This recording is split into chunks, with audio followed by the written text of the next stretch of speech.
Lininguinho da Gela. Olá a todos, sejam bem-vindos a mais um episódio do Lininguinho, desta vez sobre casos de estudo, e connosco temos José Fernandes, no 5º ano em Engenharia e Gestão Industrial, e o Vasco Rodrigues, também teve Engenharia e Gestão Industrial, e também connosco a Margarida, que costuma estar aí na câmara e desta vez está aqui comigo a fazer o episódio. Pronto, este episódio é sobre casos de estudo, mas antes de mais vamos começar a fazer um pequeno quebra-gelo para quebrar o gelo. Eu vou explicar como é que é. É um jogo onde cada um de nós vai ter um papel e esse papel tem uma palavra.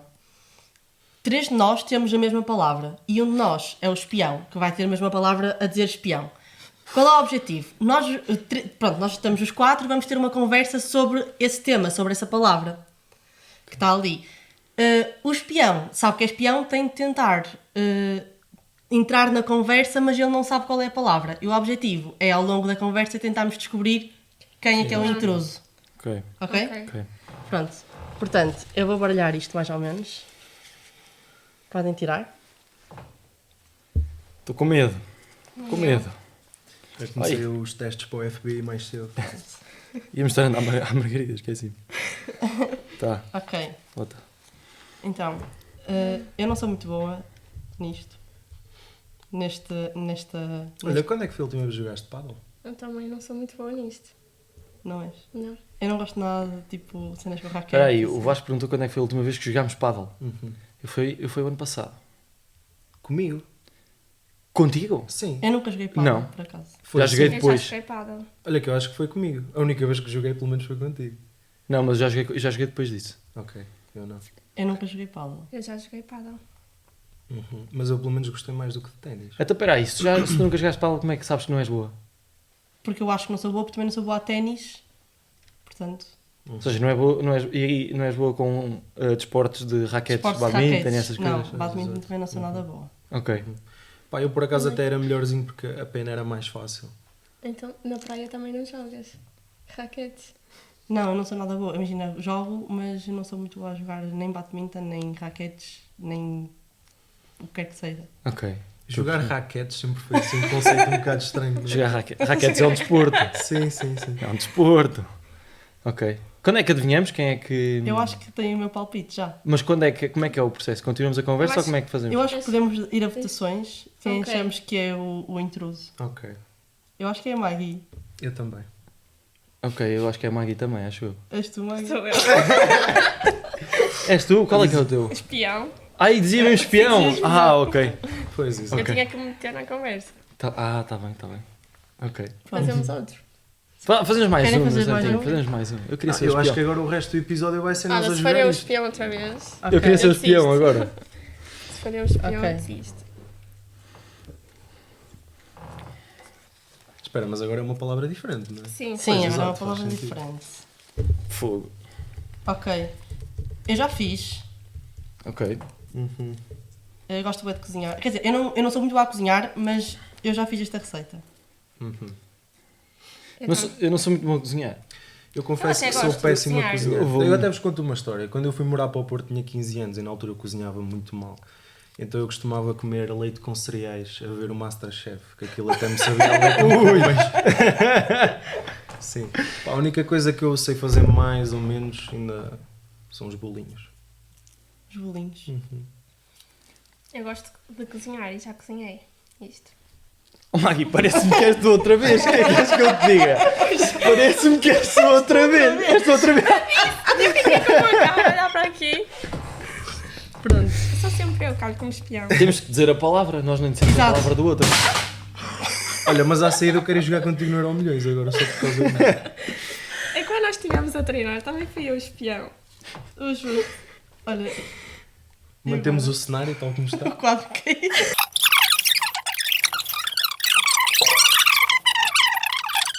A dizer que caiu o Yeah, cenário. claro. Pois, Ok. exatamente.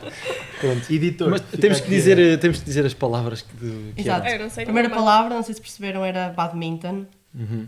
E eu... A Maggie não sabe. Eu não sei. Qual é que achavas que era a outra? Era uma receita qualquer. não Mas sei qual? Dá aí Ei, uma. não sei. Tu já fizeste? Eu já. Eu nunca fiz. Até fiz para pedir o Santana como padrão. Ei, não sei. Olha, mas agora é que eu estou a pensar, nós não dissemos mesmo a palavra e era um objetivo do jogo. Pois, não eu esqueci-me desse Pois. desse Eu disse pormenor bolinhos, também. por isso conta. Era bolo de bolacha. Ok, não sabia. Pois era. Pronto, ok. Boa. Então vamos passar para a parte agora do propósito de estarmos aqui para falarmos sobre casos de estudo, não é? Pronto, antes para começar, assim, para vocês falarem um pouco, gostava que falassem um pouco sobre sobre a vossa experiência, em que situações é que já fizeram casos de estudo. Sei que os dois já estiveram no Times. Queria que dissessem como é Se que tiveram foi. mais alguma experiência para Exato. o Times. Força Vasco. Sim, pronto, a minha experiência com a resolução de casos de estudo foi de facto o Times. Na altura concorri uma primeira vez com a minha equipa quase original. O único elemento que trocámos foi na altura o Filipol, porque ele foi estudar para o estrangeiro, e juntou-se a nós o Micael, que conheci naquele verão, a estagiar na mesma empresa. E essa primeira vez não correu muito bem, foi uma fase local aqui na Universidade de Aveiro, que perdemos muito bem, penso eu. Quer dizer, mais ou menos, mas isso também agora não interessa. De qualquer das formas, essa foi a minha primeira experiência e depois, aí sim, no ano seguinte, voltámos a reunir a equipa e ganhámos a fase local. Competimos aqui portanto, durante as Green Engineering para o caso de estudo, mais numa lógica de treinar um bocadinho para a semifinal, e depois semifinal e final, e mais tarde eu juntei-me a uma equipa de estudantes da FEUP, e fomos ao Consulting Challenge da PwC, que também ganhamos. E tu, José? Sinto-me mal agora.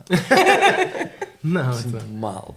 Bem, a minha experiência em casos de estudo é um bocadinho mais reduzida, mas a principal também foi o Times, que nós fomos aqui. Aproveito já para mandar um abraço à minha equipa, ao Gonçalo, ao Zé e ao Afonso. Fomos aqui à fase local, que ganhamos no meu quarto ano, o ano passado, e depois fomos a Bruxelas à semifinal, que infelizmente também não correu assim muito bem. Mas pronto, isso também já são outras histórias. E depois, eu acho, foi logo a seguir, acho eu, se calhar estou confundindo nas datas, mas foi logo a seguir, nós fomos ao caso de estudo do Smart Connect, na altura, que agora se chama Smart Future, acho eu. Mas na altura do Smart Connect, o Afonso e o Zé, eu fui com outra equipa porque o Afonso e o Zé estavam de Erasmus, não podiam ir. E então fui com o Gonçalo, com a Luciana e com a Ana Luísa. E também ganhámos, era um caso de estudo da EDP. Tivemos uns prémiozinhos engraçados, foi porreiro.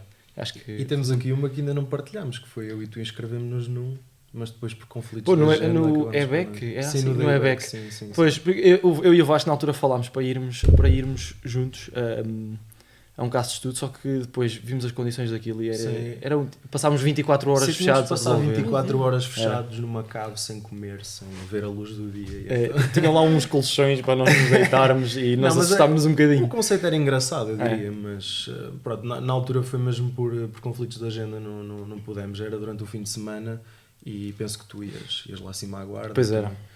E então não foi possível. Mas resumidamente foi isto, sim. Uhum. Mas ainda havemos de ir a um, Um dia vamos. nem que seja noutra vida.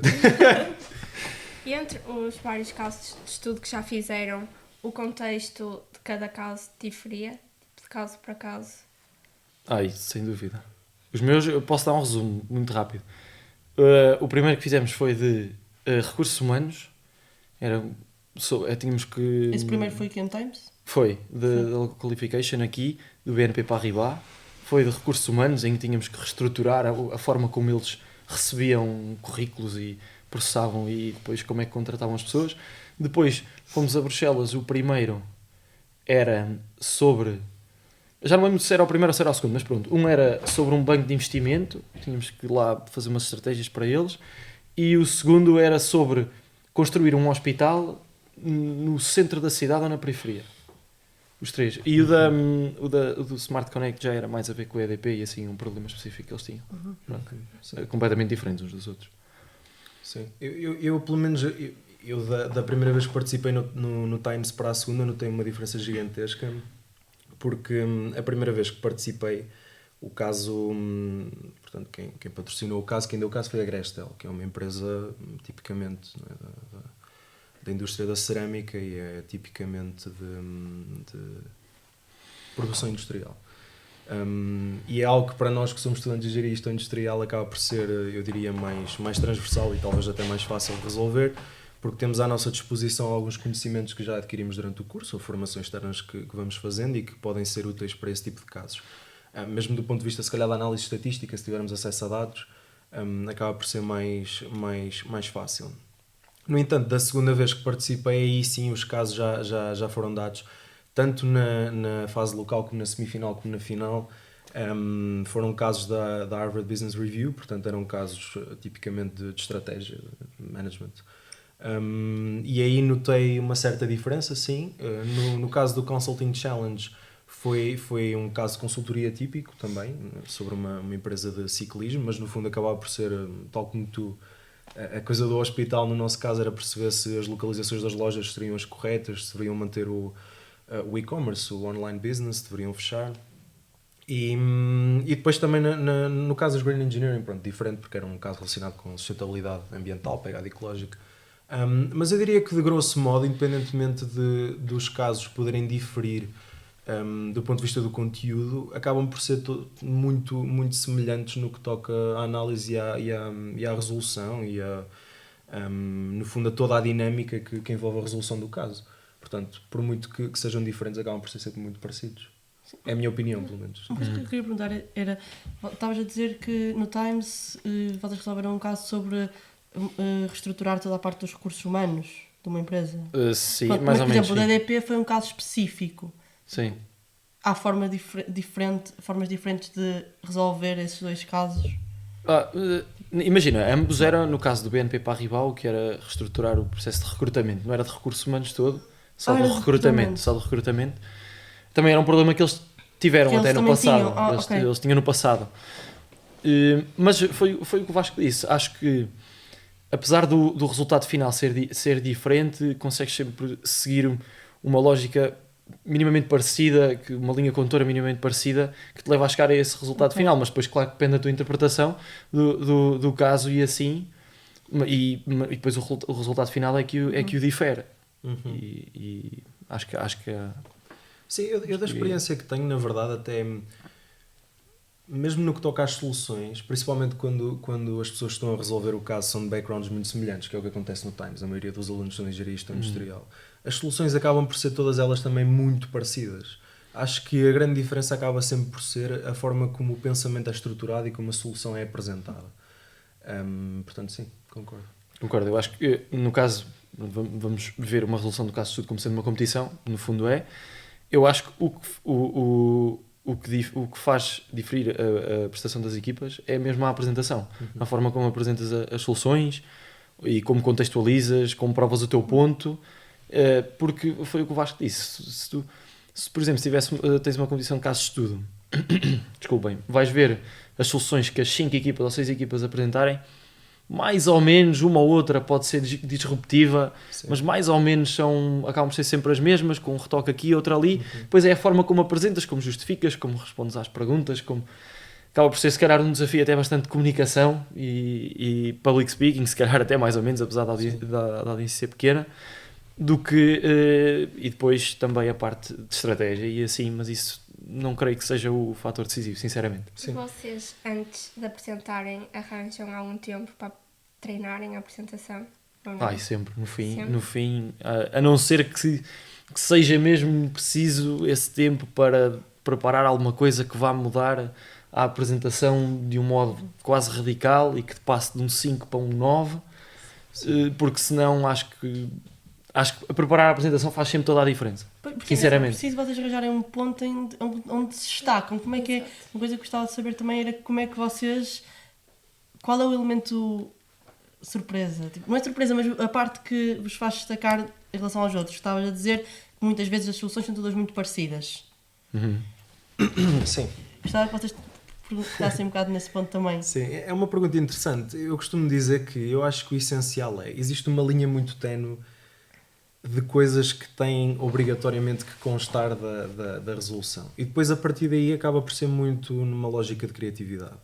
Agora, aquilo que eu acredito que realmente faz com que as equipas se destaquem prende-se precisamente com essa linha, ou seja, a forma como as pessoas se apresentam perante o júri, se são ou não assertivas no discurso, estavas ainda agora a falar disso, se cedem à pressão do júri, porque muitas das vezes na altura das perguntas eles atacam, e muito, tal como tem que ser. Portanto, se as pessoas se mantêm ou não fiéis àquilo que consideraram ser a solução mais correta.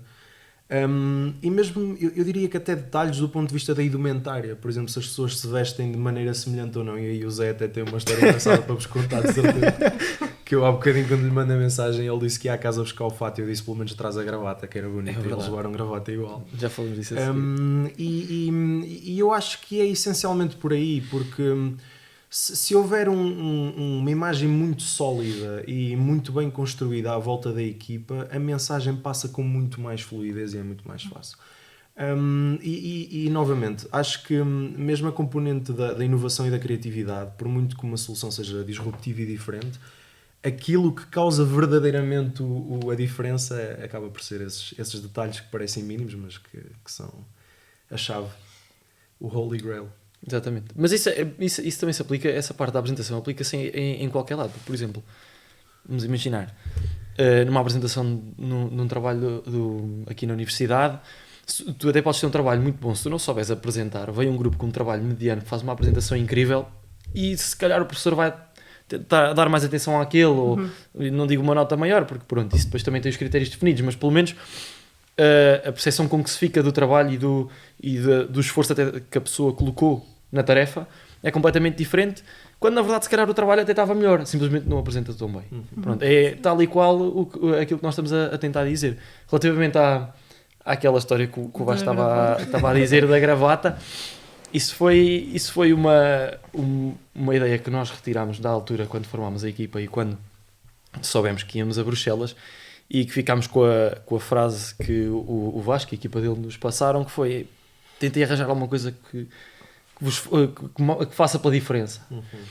E eles disseram que a competição também começava assim que nós chegávamos lá, e da forma como nos apresentávamos e a postura que apresentávamos e não sei o quê. E o que nós nos lembrámos foi: ok, é uma competição de S-Team, toda a gente que lá está vai ser S-Teamer, e nós lembrámos de levar umas gravatas verdes da cor da S-Team com o logo aqui bordado. E foi engraçado, porque quando nós chegámos para competir, toda a gente reparou e toda a gente congratulou a ideia e acharam engraçado, e depois de repente havia uma forma de o júri até nos distinguir. Estão a ver? Ou seja, depois de não sei quantas equipas eram, 6, 7 apresentações, nós éramos sempre aquela equipa que se apresentou com fato, que era a única e que tinha a gravata, e depois isso também ajuda a sermos memoráveis, digamos assim. Sim, sem dúvida. É um pormenor e ajuda, diria. Sim, e mesmo, lá está, e tu disseste uma coisa que para mim é absolutamente essencial: a competição começa a partir do momento em que se coloca um pé dentro da sala, ou onde quer que seja que se vai competir. No caso do Times, pelo menos a partir da semifinal, estamos a falar de 2 dias de competição. Nesses 2 dias de competição temos jantares, almoços pelo meio, tudo isso conta. O falar também com os adversários, não é? Entre aspas, perceber o que é que eles estão a fazer, de que forma é que eles estão a apresentar, a que soluções é que eles têm chegado. Porque a partir do momento em que o caso está apresentado, quer dizer, está apresentado, não há muito por onde fugir. E portanto tentar fazer esse benchmarking, não é? Perceber o que é que cada um fez, é interessante. E eu acho que, por muito que às vezes as pessoas não concordem, eu acho que é absolutamente essencial, tal como vocês tentaram quebrar o gelo agora com o bolinho de bolacha, acho que é absolutamente essencial tentar descaracterizar o júri. Porque eles são pessoas como nós, e tentar introduzir uma piada logo ao início. Nós, por exemplo, dizíamos muitas vezes que nós éramos da EGI, não é? E o Micael era de mecânica, então nós dizíamos que ele, como se fala, a engenharia era o nosso outlier, e os jurados começavam-se logo a rir. Ou, por exemplo, na final, eu tinha uma equipa, não é? Da qual o Nelson fazia parte, infelizmente ele não pôde ir à final, e a Filipa foi substituí-lo. E nós inicialmente chamávamos-nos de The Astonishing, que é o nome de um álbum que eu gosto muito, dos Dream Theater. Vão ouvir, ouvintes. Estão no Spotify, aproveitem, é só um clique.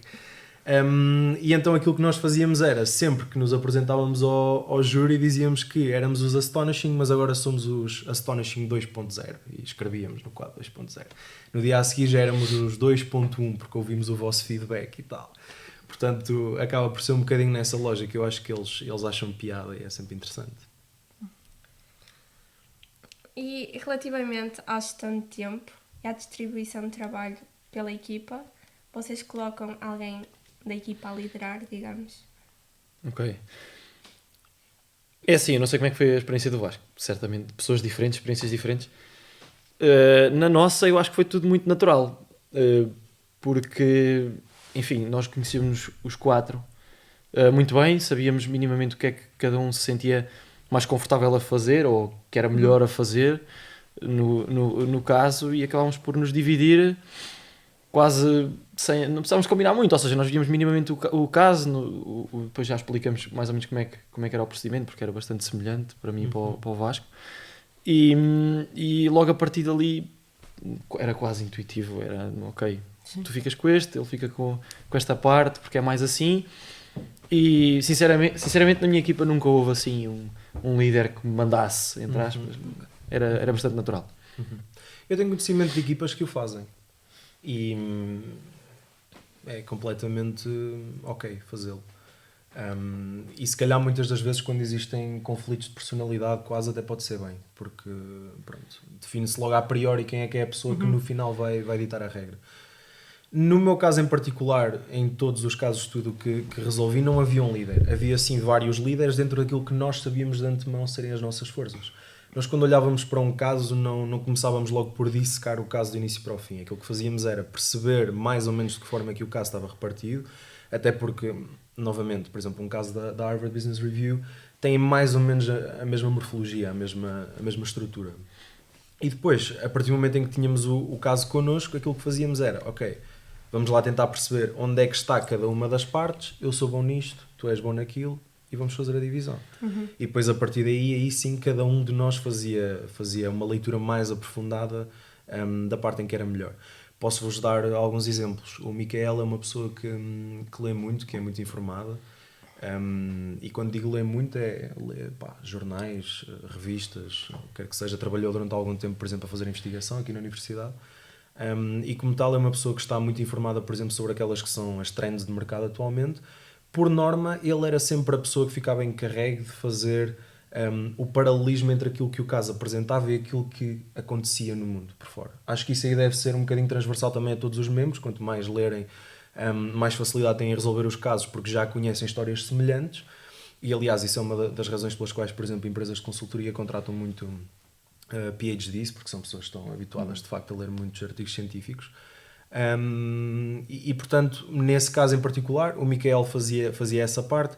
Quando fui, por exemplo, ao Consulting Challenge na PwC, quem fazia, por exemplo, a gestão dos dados, a análise de dados, era o Rodrigo Bastos, até porque ele atualmente é o líder do Comitê de Análise de Dados da S-Team, portanto é uma pessoa que gostava da área e que tinha uma certa facilidade, portanto sempre que havia números gráficos, tu fazes. Ou seja, não havendo um líder, acabava por haver vários líderes ao mesmo tempo, cada um encarregue de partes diferentes. Certo. Uma coisa que gostava também que vocês explicassem era como resolver um caso de estudo passo a passo para uma pessoa que nunca resolveu um caso de estudo. Como, pronto, a partir do momento que recebem o caso de estudo, estão todos em equipa, não sei o quê, e o que fazer primeiro, como começar a... Pronto, lá está, a parte de distribuição de tarefas acabaram por já explicar um pouco, mas desde que recebem o caso de estudo até antes da apresentação, até a apresentação estar pronta, quais são os passos a seguir? É perguntar ao ChatGPT. Hoje em dia, sim. Hoje em dia dá uma solução melhor que a nossa, se calhar. Sim, sim, de certeza. Mal seria também. Pois. Tem obrigação. Força. Força, pode dizer. Posso? Acho que sim. Quer dizer, eu e tu fazíamos mais ou menos igual. Da mesma forma. É assim, eu só para dar um contexto, como é que eu aprendi, entre aspas, é que se pode dizer assim, a resolver um caso de estudo. Foi depois do Vasco e a equipa dele terem ido à final do Times, e depois no ano a seguir eles deram uma formação de como resolver casos de estudo. Nós fomos e achámos interessante, também foi algo que nos motivou depois a ir à Local Qualification, e fomos os 4 e acabámos por nos basear muito aí, porque achámos que faria sentido, fizemos algumas adaptações simplesmente mais com a nossa forma de trabalhar do que propriamente com a resolução do caso e assim, mas baseámos-nos muito por aí. Mas pronto. Ora bem, como é que nós procedíamos? Eles dão-nos um manual, que normalmente depende dos casos, pode ter 10 páginas, 20 páginas, 30 páginas, 40 páginas, o que for, e nós iniciávamos sempre por ler a introdução, todos juntos, em voz alta. Enfim, líamos a introdução e depois também, dependia do caso, mas também, por norma, tentávamos ler sempre a conclusão, a parte final. Porquê? Isto foi uma dica que o Vasco nos deu na altura e que se vinha a verificar praticamente sempre, são exceções, às vezes em que isso não acontecia. Normalmente a pergunta do caso, o problema do caso ou o que for, vinha logo no início ou vinha no fim. Uhum. E não sei se tu encontraste algum caso em que não fosse assim, acho que nós também não. Ou seja, conseguias sempre perceber pela introdução e pela conclusão aquilo que tu tinhas que fazer. De alguma forma, vinha lá sempre pelo menos as linhas condutoras. Por isso nós tentávamos sempre fazer isso todos juntos, para estarmos todos contextualizados do que é que era o nosso problema, em grande escala, e depois partíamos para a análise do caso em si. Como é que nós fazíamos isso? Como o caso, muitas vezes, como disse, tinha 30, 40 páginas, se estivéssemos ali a ler todos de uma ponta à outra, isso muitas vezes não ia dar tempo. Ou seja, o que nós fazíamos era dividir o caso em partes, tentávamos que as partes fizessem algum sentido, não é? Tentávamos ver as partes que fariam sentido, dividíamos e distribuímos por cada um. No caso nós éramos 4, dividimos por 4. Cada um lia a sua parte a fundo mesmo, com atenção, apontando coisas e não sei o quê. E depois, a seguir, fazíamos a apresentação de cada um, a exposição das ideias que retirámos, ou a apresentação, como quiserem chamar, de cada parte, por ordem, aos outros membros da equipa. E de repente, isto, apesar de muitas vezes, por exemplo, se eu ficasse com uma parte do meio, não ia perceber muito bem aquilo que eu estava a ler, mas depois com a apresentação aquilo parecia um puzzle. Iam-se montando as peças, pegando aqui, ali, porque havia sempre, por exemplo, eu estava a ler partes em que falavam de nomes, eu não sabia o que eram, mas o Afonso apresentava antes de mim, ele falava nesse nome que eu não sabia o que era, e já tudo fazia sentido, e ia-se montando um puzzle, até que chegavas ao fim e tinhas o quadro todo riscado, mas que tudo fazia sentido. Tinhas uma linha condutora, ok, este é o meu problema, o meu cenário, está aqui todas as condições, os dados que tenho, os que não tenho, e isso tudo. Pronto, e partíamos daí depois para a discussão, e assim, vou deixar o Vasco também explicar. Não, eu não tenho absolutamente nada a acrescentar. Não, mas é exatamente isso. Eu também, da experiência que tive, e isso foi a grande razão também pela qual escrevi na altura que criei essa apresentação que tenho vindo a dar. Que é absolutamente essencial ler-se a introdução e o final do caso, porque por norma têm sempre uma problemática, e quase que se consegue logo a priori escrever o problem statement, não é? Aquilo que se vai atacar, que é algo que deve ser absolutamente primordial quando se apresenta o caso a um júri. O nosso problema é este, isto é aquilo que vamos fazer. E por norma encontrava-se sempre na introdução ou no final do caso. Depois, novamente, à vossa semelhança, também dividir em partes mais ou menos equitativas e criar esse puzzle. Sim. Vocês já deram essa dica, mas há mais alguma dica que tenham a dar de como resolver um caso? Várias. Ou algum pormenor que achem essencial? Zé, se me permites, revelar? a primeira coisa que eu quero dizer, ou a dica que eu tenho é, e isto aplica-se a todas as pessoas que nos estejam a ouvir que tenham vontade de participar num caso de estudo. A primeira dica que eu dou é logo, vocês têm à vossa disposição aqui na Universidade pessoas como eu e como o Zé, que já participaram, que têm alguma experiência, por muito pouca que seja e humilde que seja, que vos podem ajudar. Portanto, enviem uma mensagem, escrevam-nos, digam qualquer coisa, porque nós temos todo o gosto em ajudar e, aliás, acho que seria um orgulho para nós podermos ter um campeão do Times aqui na UA.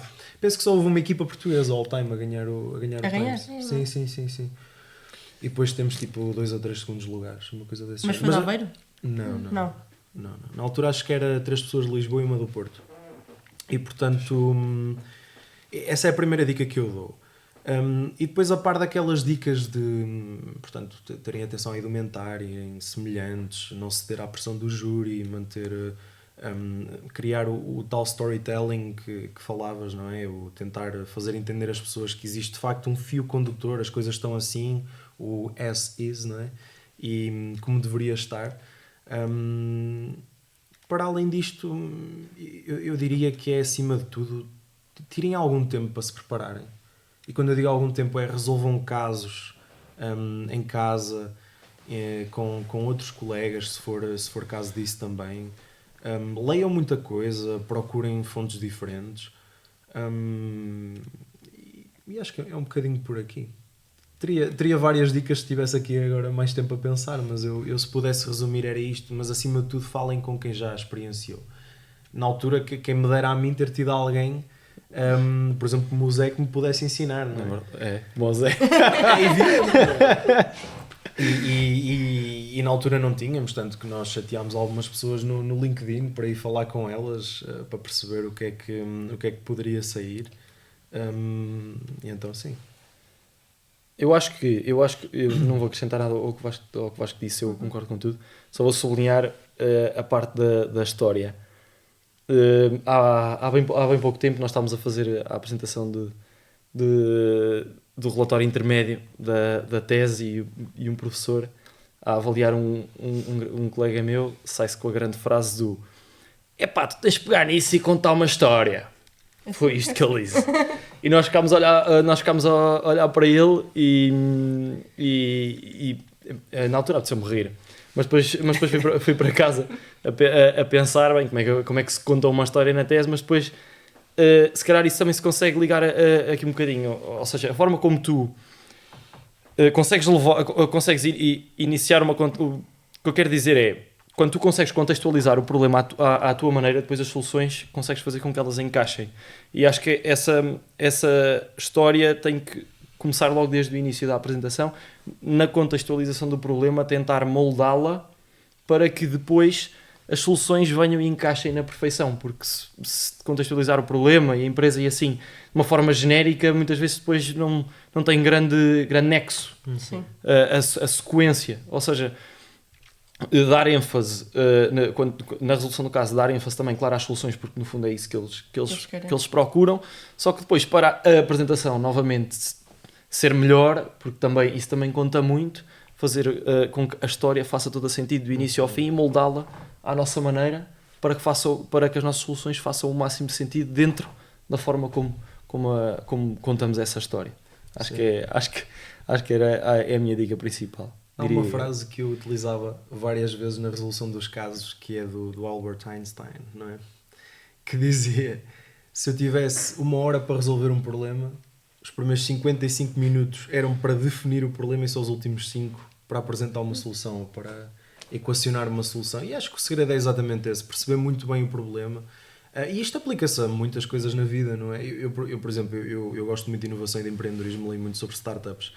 Uma coisa que se diz, ou o grande fator de sucesso pelo qual estas empresas realmente conseguem passar fases duríssimas da vida, do crescimento de uma empresa que começa absolutamente embrionária com uma ideia, é que por norma as pessoas que a estão a desenvolver são absolutamente apaixonadas pelo problema que estão a resolver. E portanto eu acho que o segredo é exatamente esse. O apresentar uma solução é evidente que é necessário, não é? Caso não o façam, não tem insumo nenhum. Mas o perceber muito bem o problema. Portanto, é um bocadinho por aí. E depois, se calhar, acrescentar algumas coisas que não disse aí quando me perguntaste de que forma é que se resolve um caso de estudo. Eu diria também que é essencial não se olhar exclusivamente quase que para o nosso umbigo, não é? Para aquele que é o problema da empresa que estamos a tentar resolver. Se existir algum dado do setor onde a empresa está inserida, do contexto macroeconómico, do contexto político, do contexto às vezes até ambiental ou social, e de que forma é que a operação da empresa pode vir a afetar todas estas componentes, é essencial que se tenha isso em conta. E depois também perceber novamente que uma empresa é constituída por diversos stakeholders, não é? E key players, que afetam o dia-a-dia e o seu bem-estar. E portanto aqui estamos a falar, por exemplo, de fornecedores, estamos a falar, por exemplo, dos transitários. O que é que acontece se eu quiser resolver um problema do ponto de vista logístico, mas depois a dada altura tenho uma crise no canal do Suez e não consigo passar com os barcos?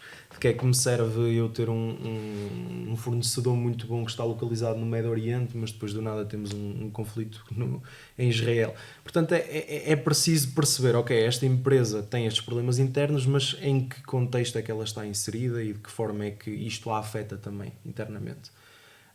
Porque isto acaba por ser sempre bilateral, não é? A entrada e a saída. Temos que perceber de que forma é que a operação afeta.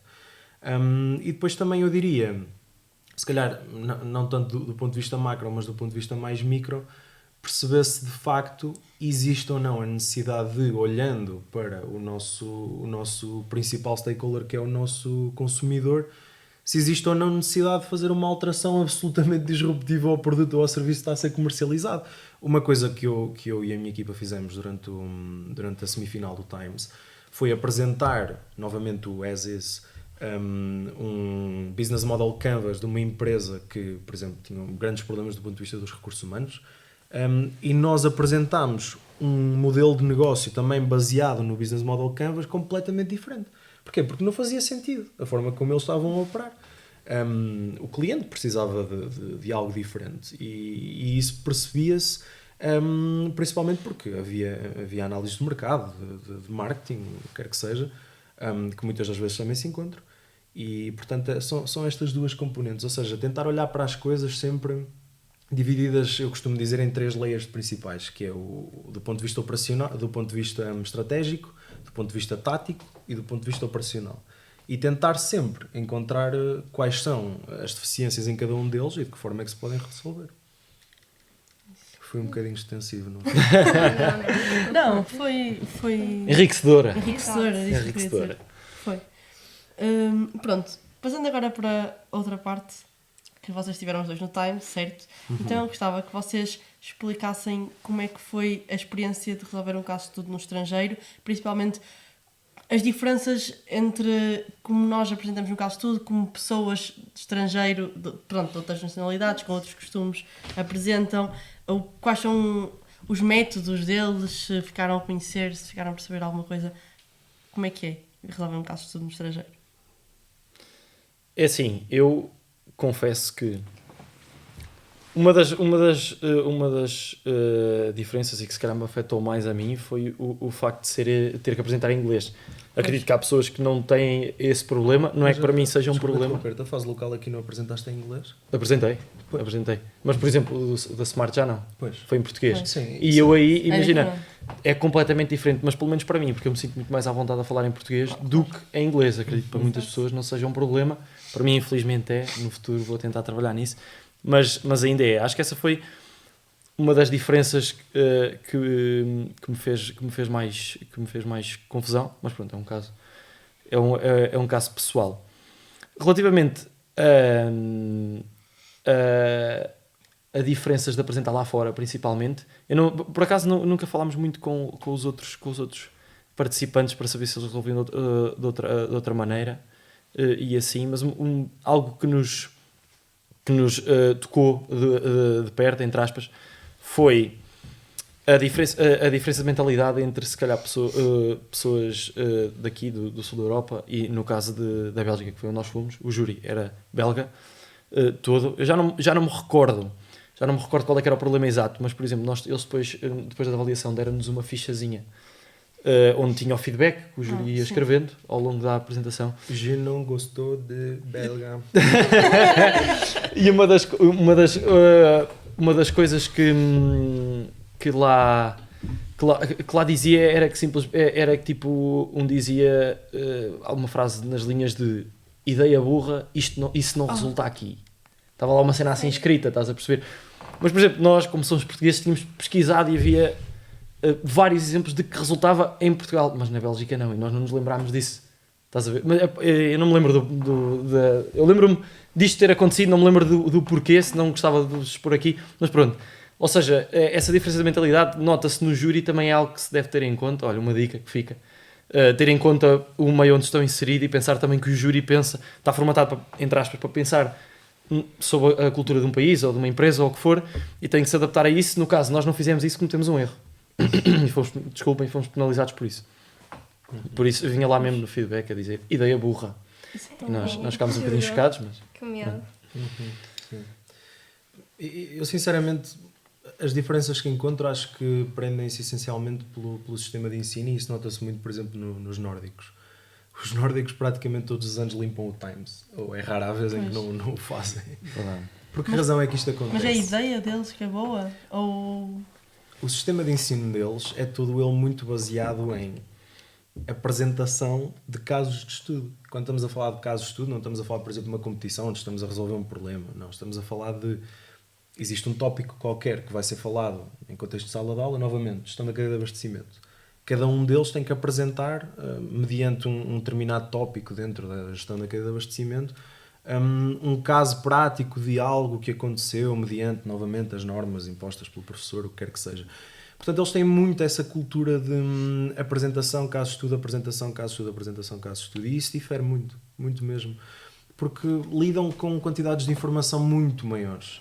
Não, eles não têm, pelo menos a ideia e a percepção que eu tenho, e tenho bastantes amigos nórdicos, é que o sistema de ensino deles, do ponto de vista universitário, pelo menos ao nível do Masters, não é? do mestrado, é que eles não têm aulas assim expositivas, não estão lá durante 2 horas a ouvir um professor falar sobre um determinado tópico. E isso dá-lhes uma vantagem quase que natural para conseguir lidar com este tipo de situações, porque aquilo que eles estão a fazer na resolução de um caso acaba por ser, no fundo, aquilo que eles fazem em contexto de sala de aula já no dia-a-dia. Por muito que não seja, por exemplo, resolver, novamente, como disse, um problema, é apresentar uma situação que existe dentro de um espectro de tópicos, e depois darem a sua opinião sobre aquilo, novamente com base em coisas que já leram. E acho que isto é a grande diferença que existe nas equipas internacionais. Depois disto, se calhar dizer que existem nacionalidades que também são naturalmente mais pontuais, não é? E que conseguem fazer uma gestão de tempo muito melhor, que têm índices de produtividade muito superiores aos nossos, e como tal, colocando-lhes um caso de 4 horas, se calhar em 3 horas conseguem ter feito. Pode não ser com a melhor solução, pode não ser com a melhor apresentação, pode não ser da forma mais estruturada, mas têm se calhar uma facilidade muito maior em orientar-se do ponto de vista do tempo. E aqui estou a falar se calhar de holandeses ou de alemães, portanto sim. De resto não estou a ver quaisquer outras diferenças. O ensino de engenharia em Portugal é muito bom, portanto acho que nós estamos preparados. Sim. E há algum pormenor que tenham reparado neles no estrangeiro, que tenham adotado para vocês, mesmo para a resolução de casos de estudo ou para a universidade? Se calhar aqui novamente, Zé. Eu acho que isto aqui não se prendeu tanto com a minha experiência no Times, mas muito mais com a minha experiência em trabalhar com equipas internacionais. Eu acho que... perdi-me. Aquilo que estás a dizer... Contextualizem, mas não cortem. De equipas internacionais, estavas a dizer trabalhos com equipas internacionais. Sim, mas qual é que era a parte pergunta? dos pormenores. Algum pormenor no trabalho deles? Ok, sim, que exato. adotam. Peço desculpa. É que já são 7 da tarde e eu estou cansado. Acho que um pormenor essencial que em Portugal não é muito comum, e que eu notei muito ao trabalhar com equipas internacionais, novamente, é a questão do feedback. Em Portugal, se calhar nós... podemos, se calhar, em situações extremas, ser até um bocadinho arrogantes quando as coisas não correm bem, e isso é natural da nossa cultura mais calorosa e expansiva. Mas lá fora eu noto que existe pelo menos nas equipas com as quais eu trabalhei, existe muito essa cultura do feedback, de, ao final do dia, independentemente de ter corrido bem, muito bem, excepcionalmente bem ou muito mal, dar feedback e tentar perceber o que é que falhou, o que é que correu bem. Isso é uma coisa que eu acho que é um detalhe absolutamente essencial, porque de um dia para o outro nota-se uma diferença gigantesca quando as pessoas se abrem, comunicam e dizem o que têm a dizer. Embora, novamente, acho que isso em Portugal não é muito comum. Pois, claro, pronto, eu também não sei, porque eu também não tenho experiência de trabalho, Sim. mas suponho que seja mais quando algo corre mal. Mas tem que ser também quando corre. Pois, claro. Sim, é quase que criar um ritual de, ao final do dia, vamos Falar nos sentar sobre durante uma hora e vamos aconteceu. conversar. É um bocadinho por aí. Eu posso dar um exemplo. Eu uma vez fui dar um curso de Lean Six Sigma em Eindhoven. E a mim incomodava-me plenamente eu querer ir beber cervejas belgas, porque lá também se consomem muito em Eindhoven. Estamos a falar um bocadinho dos belgas. E ter que passar ali se calhar 1 hora ou 1 hora e meia do meu tempo que queria estar a desfrutar ao final do dia para estar a conversar sobre aquilo que tinha corrido bem e o que tinha corrido menos bem. E muitas das vezes dias que correram excepcionalmente bem, que não havia grandes coisas a apontar. No entanto, perde-se esse tempo para perceber. E acho que isso é um detalhe que equipas lá fora têm, porque têm essa cultura do feedback.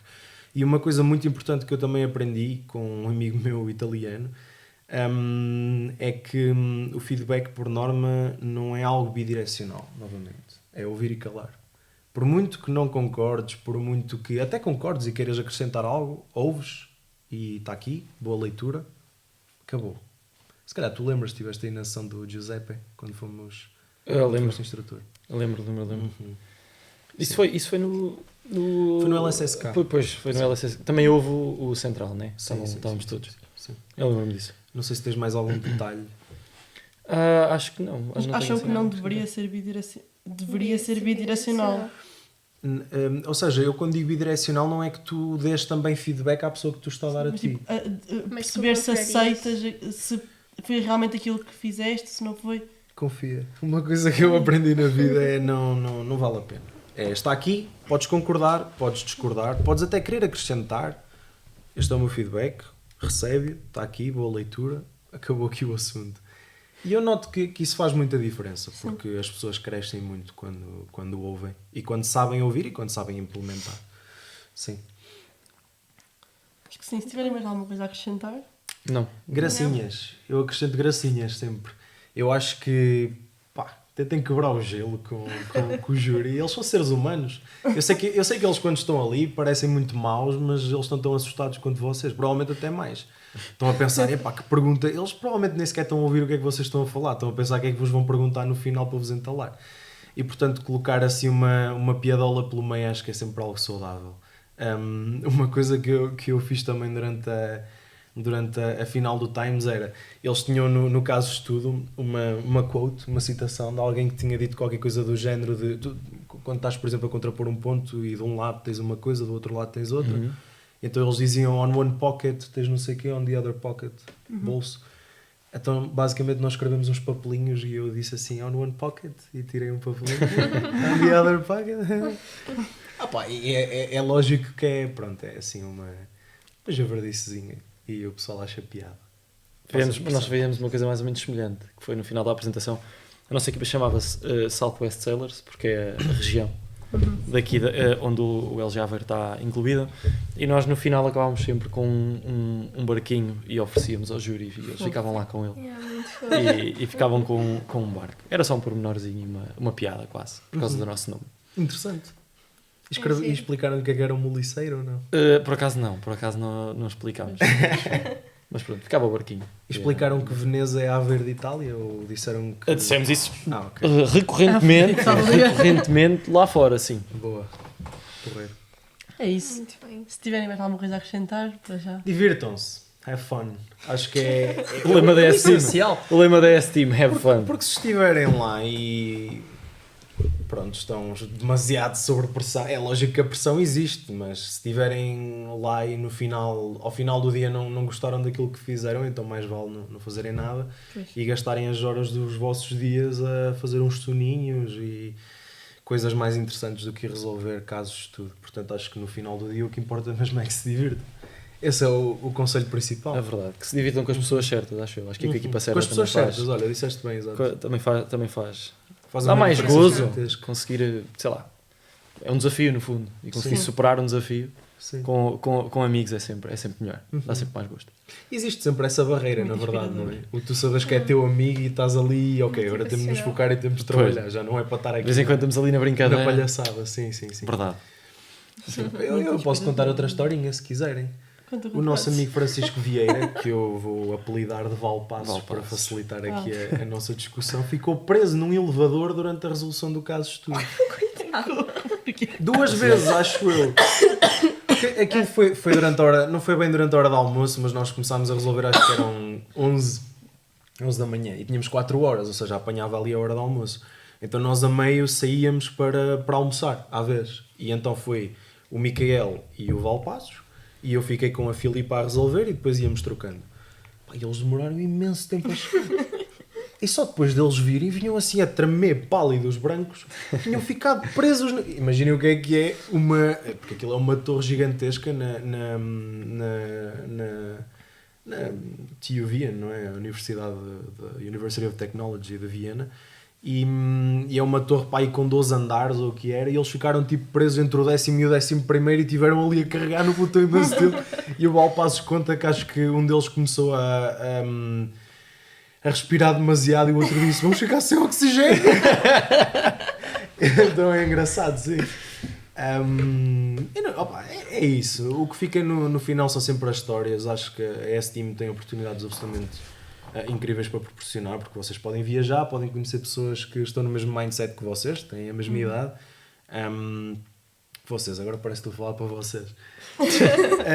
Mas têm a mesma idade, estão na mesma área de formação, portanto é sempre um networking interessante e podem sempre fazer amizades para a vida. Portanto, eu acho que inscreverem-se no Times é sempre uma ótima ideia. Quem diz o Times diz outras coisas.